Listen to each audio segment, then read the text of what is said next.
ফরিদপুরে বৈষম্য বিরোধী ছাত্র আন্দোলনের অসহযোগ আন্দোলনের প্রথম দিনে জেলা আওয়ামী লীগ ও ছাত্রলীগের কার্যালয়ে আগুন দেওয়া হয়েছে।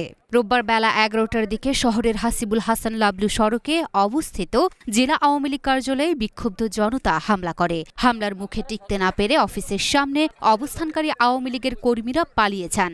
পরে বিক্ষুব্ধ জনতা আওয়ামী লীগ কার্যালয়ের সামনে রাখা ১০ থেকে ১২টি মোটরসাইকেলে আগুন ধরিয়ে দেয়। পরে কার্যালয়ের ভেতরে ঢুকে ব্যাপক ভাঙচুর করে। এদিকে বেলা ১১:৩০টার দিকে বিক্ষুব্ধরা সরকারি রাজেন্দ্র কলেজের ছাত্র সংসদের ভবন দখল করে বানানো জেলা ছাত্রলীগের কার্যালয়ে হামলা চালিয়ে ভাঙচুর ও অগ্নিসংযোগ করে।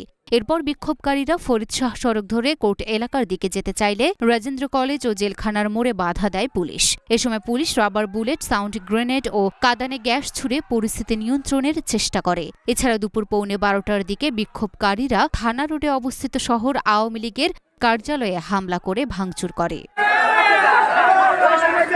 অপরদিকে সকাল ১০টার দিকে অসহযোগ আন্দোলনে হাজার হাজার সমর্থক শহরের পশ্চিম খাবাসপুর এলাকায় অবস্থিত বঙ্গবন্ধু শেখ মুজিব মেডিকেল কলেজের সামনে ঢাকা খুলনা মহাসড়কে সমবেত হন। এই সময় বিক্ষোভকারীদের সঙ্গে অনেক পুরুষ ও নারী অভিভাবকরাও অংশ নেন। লুনা আফরোজ নিপা, ঢাকা পোস্ট।